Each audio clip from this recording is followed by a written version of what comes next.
Hello and welcome to episode number 38 of 11FS Spotlight. My name is Will Jones. I head up design at 11FS. In this weekly show, we shine a spotlight on the best and brightest in tech and financial services industries to understand what gets them going, growing, and what they think the future really looks like. On today's Spotlight, we're fortunate enough to be redirecting that spotlight onto some of our very own design team. I'm joined today by my 11FS colleagues, MacManus and Mat Skitt. How are you doing today, Ali? Yeah, good, thanks. Well, how are you? I'm not too bad. And Matt, how about yourself? Yeah, I'm doing good, thanks. Just came out of the client workshop, full of good chats, ready for the next good conversation. Glad to hear it. Because on today's show, we're going to talk about green fintech and how and when fintech brands are using design to really affect positive environmental change and when they're simply virtue signaling. To start off, can you both just tell us a little bit about your roles at 11FS and sort of what got you interested in the industry to begin with? Matt, do you want to kick us off? Yeah, sure. So I'm a design lead as part of the consulting practice here at 11FS.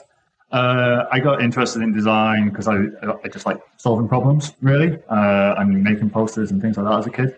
I think in regards to getting involved in financial services, everyone's got a relationship with money in some form, and I just thought it was a really great chance to get involved in, an industry that's really starting to move forward and having an impact on a lot of people's lives in a lot of different ways, but mostly trying to make it a lot easier and a lot more kind of positive.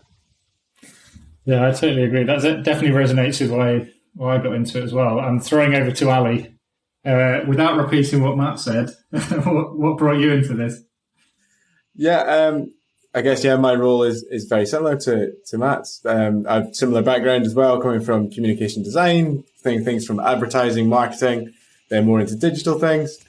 And yeah, I guess my exact spin on exactly what Matt said as well is just that, if you can change the way people have a relationship with money, you can change people's relationship with just about anything.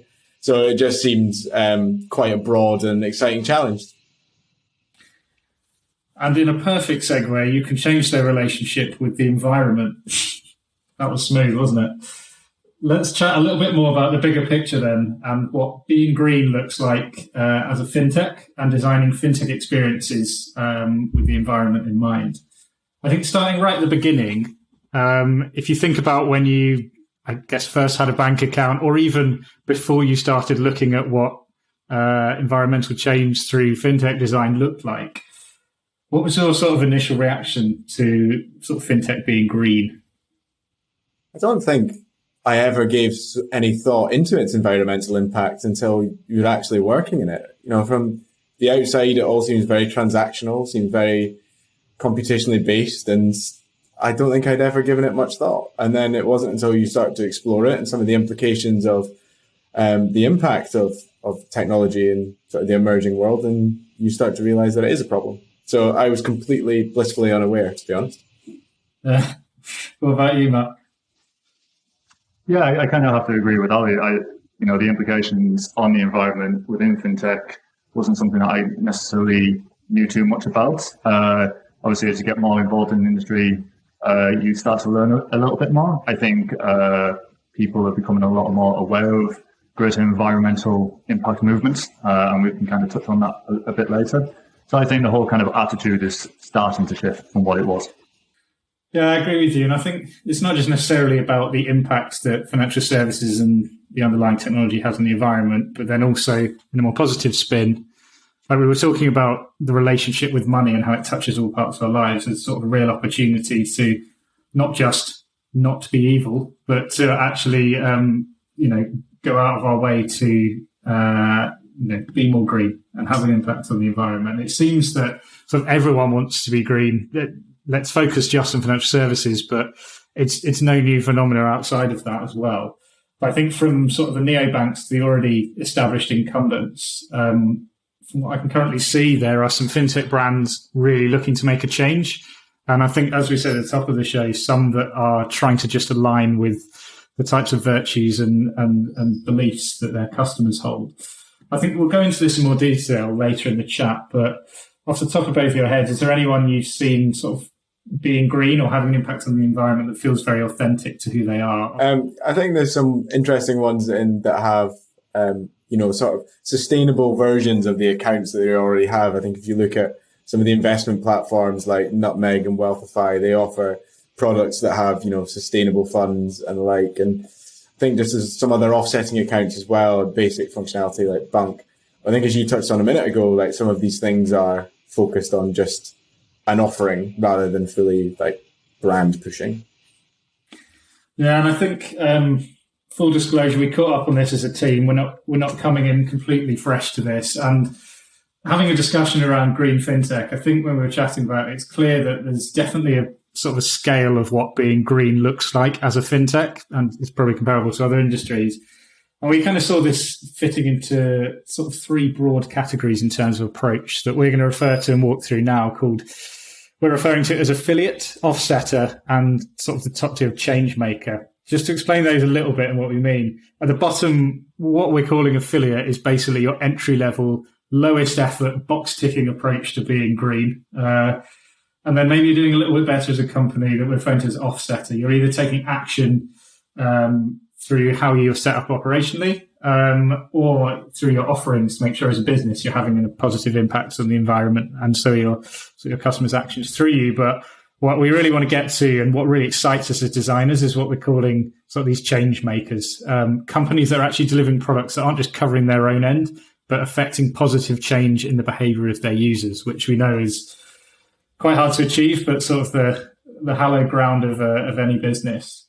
Let's touch briefly on what we're calling affiliate. I mean, we're effectively talking about brands just partnering up with green initiatives so they can feel a little bit better about themselves. Is that right? Is that just virtue signaling? I think there's quite a lot of reactive marketing to it, and a lot of people giving the customer base what they're asking for and what they seem to want. But whether or not they truly buy into that is a different matter. I think there's probably an argument for virtue signaling always being a good thing because it's reacting to a cultural movement within it. So growing more attention to that can't be seen as a bad thing. But at the same time, from a product perspective or a company perspective, it doesn't do you any favors if you don't buy into it. Yeah, I'd agree with that. I think there is an element that, virtue signaling, despite its positives or negatives that people may have on it, it is bringing exposure to a certain conversation. And anything that kind of benefits, the environment essentially can only be a good thing. I think that, as Ali says, on a marketing level, raising the exposure to that conversation is a really good thing. It's about whether people really buy into it and really kind of trust it. And we kind of see an extent, I guess, with incumbents almost having to retrofit their missions to this environmental conversation because it is something that people care a lot more about in general. And there is that kind of element of, do you believe what these larger companies are saying? And, they have to kind of suddenly fit in a environmental green strategy as such alongside their own kind of company growth goals.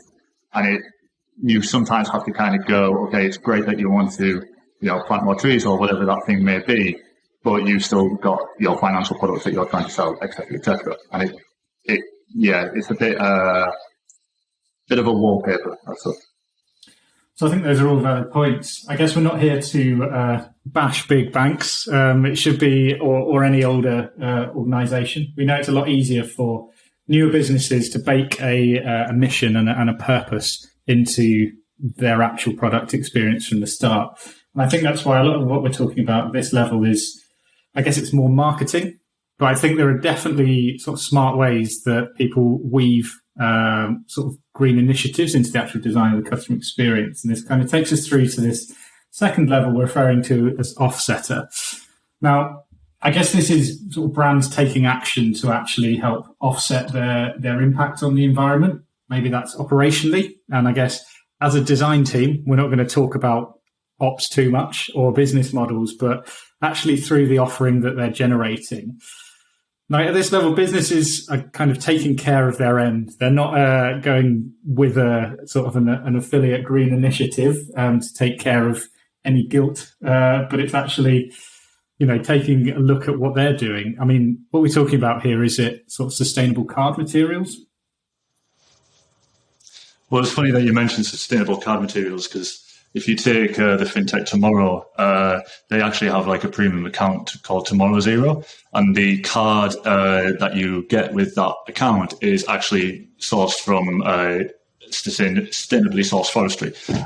So I think they say something like one tree can make 80,000 cards or something like that. So you can kind of see how it's a good thing to kind of entice customers in, where they feel good about themselves, about that kind of offsetting the plastic that they're using, essentially. The interesting thing with offsetting is, where does the responsibility lie with the customer? Is it something that they're doing based on their kind of spending behavior, et cetera, or is it something that, they're kind of using a certain account because the account offers them something and actually does something for them? Yeah, I think there's a huge part there as well in terms of the experience design on the product side and facing the customer, the ability to contextualize the impact that they're having and be able to make it into terms that they understand. That has a huge impact on whether or not it's going to be effective in decreasing their environmental impact. I couldn't agree more. And I think Matt touched on it. There's the sort of, how does the account, I guess, make it a little bit easier for you to be good for the environment? Because actually, we all want the lowest possible sort of friction to do the most possible good. I mean, for a lot of us, it's hard enough to sort through the plastic and put it in the right bin. So I think things like green funds definitely fall into this category. They're sort of low effort from the customer's side. They don't require sort of huge behavioural change, and everyone feels better about the profit they're making. Can you think of anyone who's doing this particularly well? And I guess, as designers, what can we learn from things that people are doing well? There's a startup called Trine. I think it's pronounced Trine or Trine, that have been completely overthinking about the funds that they completely rethinking the funds that they invest in. And essentially what they do is they offer the chance to invest in green initiatives, be it solar power or clean energy, in emerging markets that at the moment have no real energy sources or anything. And then the ability and the success of these projects eventually pay themselves off over time, and you get your return on investment through that. And I think that's a real different way of thinking about green funds, rather than simply, not investing in fossil fuels or arms. Because that just seems... Which is really the bare minimum here, isn't it? It really is, yeah. So I think there's quite a few different things at this level, but they're not sort of changing the world. They're almost just making us feel a little bit better as companies and as people, that we're not messing up the environment anymore. So let's move swiftly on to what we're calling sort of change maker as a thing to aim for as a business in the product we create. And I think this is what excites us. It's delivering products that actually change users' behavior for the benefit of, in this case, the environment. And we know achieving behavioral change is very difficult, because people have come there for your product to do a job, and anything that's outside of that and they feel too overtly, it's almost feels very worthy. So I guess, who's solving this in a way that sort of truly creates that change in the users while still being useful? There's a Swedish fintech company called Doconomy that offer a range of products that make you think about the solutions to climate change and the climate crisis, rather than simply offsetting the things that are happening with, a bit of tree planting and whatever. In terms of change making within user behavior, they offer a credit card, or at least it's coming down in their product line, which has a carbon limit as well as a credit limit that acts completely interchangeably. So you can potentially be over your carbon limit, which would then freeze your ability to spend on that card in the way that reaching your credit limit would. I think that's kind of fascinating, quite brave actually as well, because there's a couple of bits in there that I kind of want to explore. I mean, presumably there is some sort of interface that is showing you your carbon footprint based on your actual spend. Now, this sounds like the most potentially boring graph that you could present to someone, and how you inspire action. Matt, I don't know if you know this brand, but what can we do that's sort of better than just showing someone a carbon footprint as a graph? Like, how do you make it more actionable or a little bit more compelling? I think the key to making it a bit more kind of compelling, and then on the back of that actionable is actually to make it a lot more relatable. There is a sense of, okay, you're showing a kind of line graph or bar chart of a carbon footprint, but like, what does that actually mean to me? Is that the equivalent of me charging my phone for 5 minutes or driving for 100 miles? Like, how do I kind of increase that relationship with that actual data? And it's almost like switching it from data visualization to data insight. And if you think about delivering data insight, then what is the right kind of way to do that? It could be as simple as a notification of your last purchase was the same as driving for 20 miles. I'd imagine that's probably a pretty big purchase. But it's that kind of way of actually influencing users with real life information that they can properly understand. There is that element of you see a graph and it's like, okay, great, but I don't know what that means. And I think the other interesting thing from that example is they're baking in a hell of a lot of friction there just to stop you doing bad to the environment. I mean, actually having your card not do the job that it is hired for by the user is a very bold move. And I think one of the ways that we can kind of underpin this with a little bit of, let's not call it science, but behavioral design techniques in all of the products that we've considered as part of research for this chat, there's definitely sort of set patterns that we can use to change people's behavior over time to benefit the planet. Would either of you like to speak on a couple of those that you feel might really apply here and how people listening to this might be able to use behavioral design techniques to change people's effect on the planet through using fintech? Yeah, sure. Happy to kind of pick that one up. I think, when it comes to behavioral design, I think we have to firstly recognize that everyone is a creature of habit. And, we do certain things because we're almost like short wired to do it in that way. And that the habits that we have kind of change. So we might be starting new habits, increasing habits or decreasing habits. And it's for designers to understand actually what are those kind of little moments that we can almost interrupt someone's automatic thinking to start taking them on a certain course. There's a lot of different techniques that you can use. So, the idea of framing. So as we were just saying around, is it a graph or is it actually delivering a piece of insight? How you frame a piece of content can influence the decision. There's almost related to that, there's priming. So priming is where you kind of give someone a piece of information that doesn't necessarily seem linked at all, but actually has an effect on the decision that's made later down the line. I think in terms of kind of controlling friction, there's kind of defaulting options. So there's an interesting thing with a lot of fintech propositions where to go on the green option, you almost have to kind of opt into it. I kind of asked the question, why not flip it the other way? Why not opt out of the green initiative? And then, doconomy, as we've already talked about, is a perfect example of the behavioral design technique called speed bumping, which is where you're actively slowing things down in user interactions and making things difficult. I'd almost argue it's more of a roadblock than speed bumping.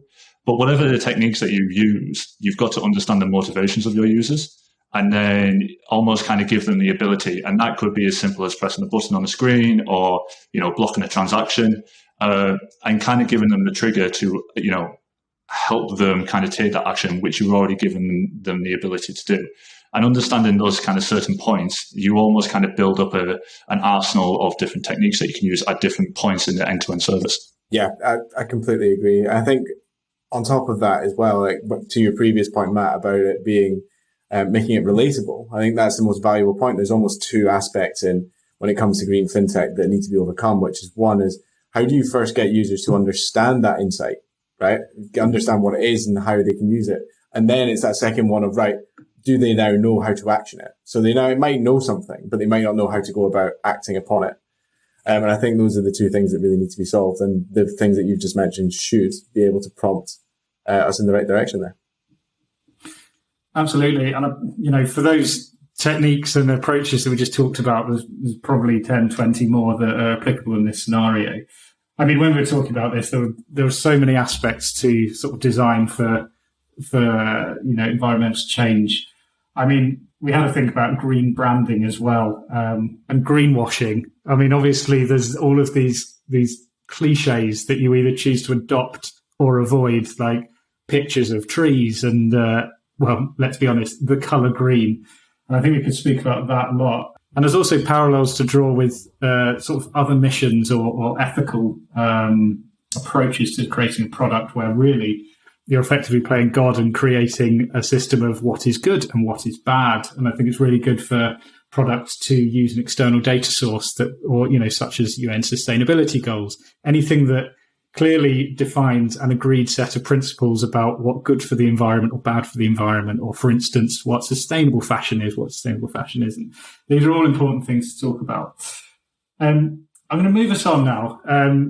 And I'd love to take a look into some of the questions that our audience on social channels and some of our colleagues as well have posted to us. So let's get started with that. And firstly, let's see what we've got here. What role do you see that design can play in the shaping of business initiatives? Now, I don't know who wants to jump on that one. I'm happy to. I think that design can really play a role in helping shape education and behavioral change within a product. So if you are a business with an initiative to have a set outcome, then there are definitely design techniques that can be placed through products or marketing or anything else that can help change a perspective, or even behaviors that can then help to alter the reality towards reaching that outcome. Yeah, I agree with that. I think another thing that kind of sits alongside that is the kind of abilities that designers have to help bring people working together to actually solve problems. I think that's another thing that sometimes people don't necessarily recognize the value of design in. So, figuring out what that initiative is about and how it should work, not necessarily what the output is, but kind of getting everyone in the one room to ideate around that and make sure that it's solving kind of customer needs and aligning to business goals at the same time. I can agree more, Matt. Definitely, in all of our experience with clients, the bit where you're creating that business, you're not just designing what the experience is, but you are having an effect as a designer, guiding people through exercises that tell you how it will make money, how it will actually function as a business, how the service will operate. And I think that is sort of the role and mindset of design affecting that.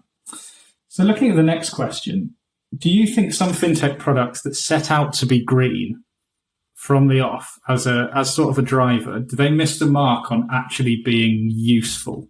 And what's that balance that you have to strike there? Yeah, I think that's a really interesting question. I think that there is always this danger with fintechs kind of missing the mark on people's kind of relationship with their money. Like that's fundamentally what they're trying to solve in a way, how I'm spending, how I'm doing my everyday investing, how I'm saving my money and that kind of stuff. I think the kind of green agenda is almost like a charitable slant on top of that. Now, obviously, some fintechs are going to have the environmental kind of drive as part of their kind of core mission, and that's totally fine and makes it really interesting for a variety of fintechs to kind of come into the market. But they still need to be solving those kind of customer jobs to be done of helping me spend my money, helping me keep track of my money, and like those kind of things. And I think that it's really important that fintechs actually make sure that they keep an eye on that at the same time. Yeah, I couldn't agree more. If we're creating a sort of this experience all around being green and actually solving to have better finances is secondary, people are going to see it as a point of friction. They might as well just use a good bank and give a bit of money to, volunteer planting some trees or something like that. Like it has to weave both together in a narrative that feels new and feels useful. I mean, we spoke a bit in our chat earlier around how there's a lot of sort of parallel ethical or, good causes that really can be affected by finances. They touch on everything. There's a question here. What ethical cause do you think is the next hot topic for fintech after the environment? And that's assuming that the environment is fintech's current hot topic.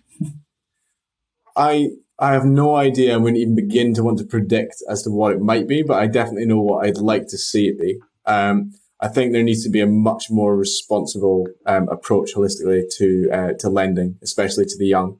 I think you've started to see lending appear in a lot more accessible and everyday purchases.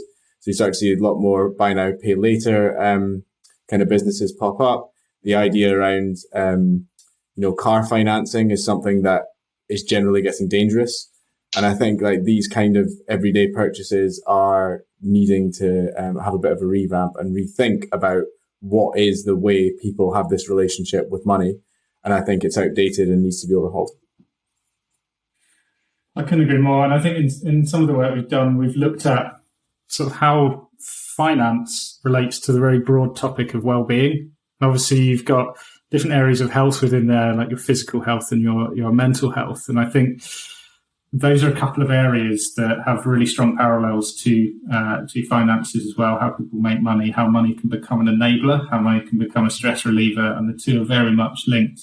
I definitely think if it isn't already, and I know there are quite a few brands sort of tackling this, it feels like that should be an area that is really pushed on further, and probably an opportunity for someone to really make a difference, but also sort of succeed as a business in. And I think just sort of round off the final question, do either of you think there's anything interesting in the way interfaces and flows are actually designed that can aim to use less power from your phone or sort of take up less of the environment? I guess this question is around. Does this make enough of a difference that we should all be making sort of completely dark UIs, which we know is a trend anyway? I think this is an interesting one because I kind of like the idea of designers having a brand new challenge that they have to measure themselves against, which is energy consumption. I don't think we necessarily pay attention to that. I think we've all been a bit kind of guilty of putting in extra transitions and things like that. Something that just uses that bit extra kind of computing power, which in turn uses a bit more kind of battery power. I don't necessarily know what the hacks are. You could easily say, oh, let's go straight back to a black and white UI and use less kind of colors in the pixels and using less battery from that. I think it's more, how do we kind of restrain ourselves a little bit? There's an element of how do we push less notifications to a user so, the screen's not lighting up as often as it would be. I think there's different ways that we could probably design the same experience, but with just that extra little bit more consideration to create those like 1% gains as such. Yeah, I think there's we've already made like huge advances in how we've simplified processes and made them quicker in the recent years. The ability to, if you just think about like approving payments or sending payments, etc., that receiving a notification saves you from doing a lot of the sort of legwork and things on your phone anyway. I think the answer to that comes from a maybe a technological advancement point of view as well, as what can we do that will help improve the experience and what is available to help us do that, rather than just maybe within the context of what we know now. Yeah, and I think to both those points, the one thing that would truly eliminate sort of use of power is this idea of self-driving finance and you giving agency to essentially a machine to do your banking processes that are easily repeatable, lots of if this and that. Now, I'm not very knowledgeable about how much power a computer uses for each different sequence. So, if we had an engineer on here, we could definitely talk about that. But I'd wager that a computer somewhere doing a very simple process is going to take up much less power than me doing it on my phone and taking that time to do it. So, I mean, that kind of brings to the bottom of the barrel of our knowledge on the environment. I think it's clear there. There's we know about the design, but not necessarily the environmental impact of the computing side of it, which seems like a nice place to pause. And last but not least, is there any advice you would give your younger self, Ali? I think just to slow down. I know that young designers trying to get into the industry really want to try and excel as much as they can, but it's much more important to slow down, learn what you can from every role, every job. You'll get something from everything, even if you don't believe it's exactly the work you want to be doing. There's something to be gained and you will get to where you need to be eventually. So stop trying to rush forward to get to that job you always envisioned when you started your career. It will come. Great answer. And Matt, is there any advice you would give your younger self? Yeah, similar to Ali, but just building on it a little bit. Don't necessarily compare yourself to others. Everyone's on like their own kind of career path and career track, and every creative is a different kind of creative. So kind of start learning about yourself and what you're about as a designer, and kind of take that forward and strengthen that. And I think just the other thing is that someone once told me to be a sponge, which may sound very weird, but the idea is essentially just to try it, take it as much as you can. There's always opportunities to learn something, even if it's how a non-designer kind of handles a client call, for example. Like, there is something that you can take from that, and one day you'll be able to use it kind of going forward. Will, we can't let you get away without answering that one as well. What advice would you give yourself? I guess a serious answer first. Don't assume you're finished and that you've learnt everything. Like, as soon as you stop reading and being curious, especially in design, you get stale. You stop having a love for it, and you keep churning out the same stuff. So it's so important. I think anyone in any career, just the world's going to change around you, and if you just assume you know everything, you very quickly won't know anything. But a less serious answer: don't grow your hair long. You look like a member of Hanson. You're saying that as if you don't right now. Point taken. I reckon 66% of this call would prefer you to look like Hanson. If you have any extra questions, you can find us at 11FS on LinkedIn and Twitter. And if you're interested in working at 11FS, we actually have a bunch of open roles at the moment across design. Hello, come work with us. Product, engineering, marketing, and more. And you can head to 11fs.com/careers/vacancies to take you straight to the open roles. Thanks, Ali and Matt, for joining me. For both of you, where can people find out more about you and everything you're getting up to? We'll go to you first, Matt. You can find me on LinkedIn at Mat Skitt, or find me on Twitter at Mat_Skit. And being a bit of a social media pariah, you can find me only on LinkedIn at Ali MacManus. I think that is where you find me. Perfect. Thank you both. And again, find me on LinkedIn or drop me an email, will@11FS. Right, that's all we have time for this week. Make sure you follow 11FS on Twitter so you never miss an episode, and go to our YouTube channel where you can catch up on previous episodes of Spotlight. Have a great week, everyone. Goodbye.